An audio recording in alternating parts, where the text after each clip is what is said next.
दोस्तों, आखिरकार 20 साल के बाद एक बार फिर से अफगानिस्तान पे तालिबान की सत्ता स्थापित हो चुकी है। लेकिन दोस्तों, देखने वाली बात यह होगी कि आने वाले समय में तालिबान के रूल्स का क्या इम्पैक्ट पड़ता है अफगानिस्तान के वुमेन राइट्स पर। अगर हम अफगानिस्तान की महिलाओं की सिचुएशन अन्य कंट्री से कंपेयर करें तो काफ़ी ज़्यादा ख़राब है। लेकिन हाल में ही तालिबान के स्पोक पर्सन ज़बीउल्लाह मुजाहिद ने महिलाओं को लेकर के एक स्टेटमेंट जारी किया। उसने कहा है, I will respect the rights of women and women rights under the Islamic rules to amnesty to all.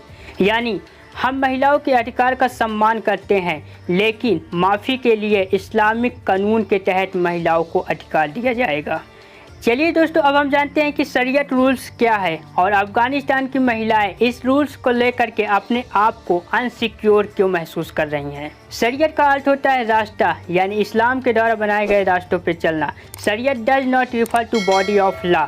यह कानून किसी विशेष संस्था या निकाय के द्वारा नहीं बनाया गया है। यह एक धार्मिक कानून है जिसे सभी मुसलमानों को पालन करना पड़ता है। मुसलमानों की लाइफ स्टाइल इसी पर ही डिपेंड होती है। लेकिन अगर हम महिलाओं की बात करें तो यह कानून उनकी लाइफ स्टाइल पर बैड इम्पैक्ट ही नहीं डालता, बल्कि इससे उनके मौलिक अधिकारों का हनन होता है और यह कानून महिलाओं की आज़ादी पर सख्त प्रतिबंध लगाता है। चलिए दोस्तों, अब हम जानते हैं कि शरीयत किस तरीके से महिलाओं पर सख्त कानून अपनाती है अकॉर्डिंग तालिबान रूल्स।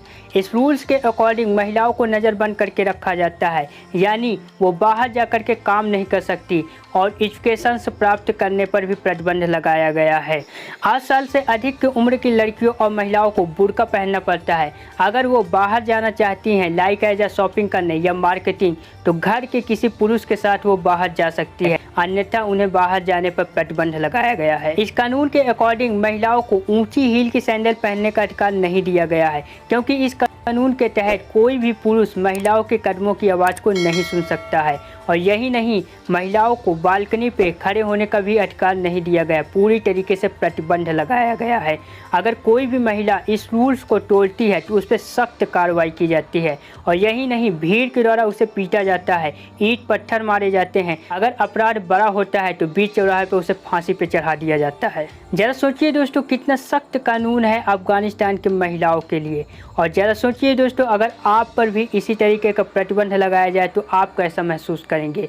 और इसी रूल का डर सता रहा है अफगानिस्तान के महिलाओं को। जैसे ही तालिबान को अफगानिस्तान की सत्ता प्राप्त होती है, वह अफगानिस्तान के महिलाओं के सम्मान की बात करता है और कहता है जो भी लोग उसके खिलाफ प्रोटेस्ट कर रहे हैं वह उसे छोड़ने का वचन देता है।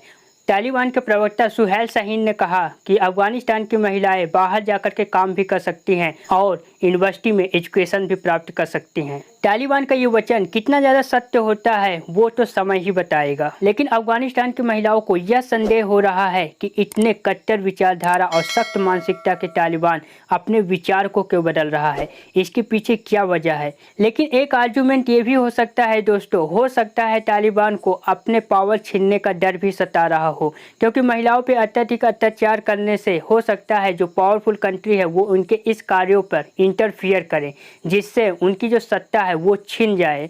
और शायद इसी वजह से वो महिलाओं के सम्मान में इतना ज़्यादा छूट दे रहा है। लेकिन दोस्तों, अगर हम अफगानिस्तान को अदर कंट्री से कंपेयर करें तो अफगानिस्तान में महिलाओं की लिटरेसी रेट बहुत ही ज़्यादा कम है, जो कि बहुत ही ज़्यादा ख़राब है महिलाओं के लिए। लेकिन दोस्तों, समय बताएगा कि तालिबान के रूल्स का महिलाओं पे क्या इम्पैक्ट पड़ता है और उनकी लिटरेसी रेट कितना ज़्यादा बढ़ती है और कितना ज़्यादा कम होती है, वो तो भविष्य ही तय करेगा। अगर दोस्तों आपको हमारा वीडियो पसंद आया हो तो हमारे चैनल को लाइक, सब्सक्राइब और कमेंट्स करना मत भूलिएगा। फिर मिलेंगे ऐसे इन्फॉर्मेशन वीडियो के साथ नेक्स्ट वीडियो में। जय हिंद।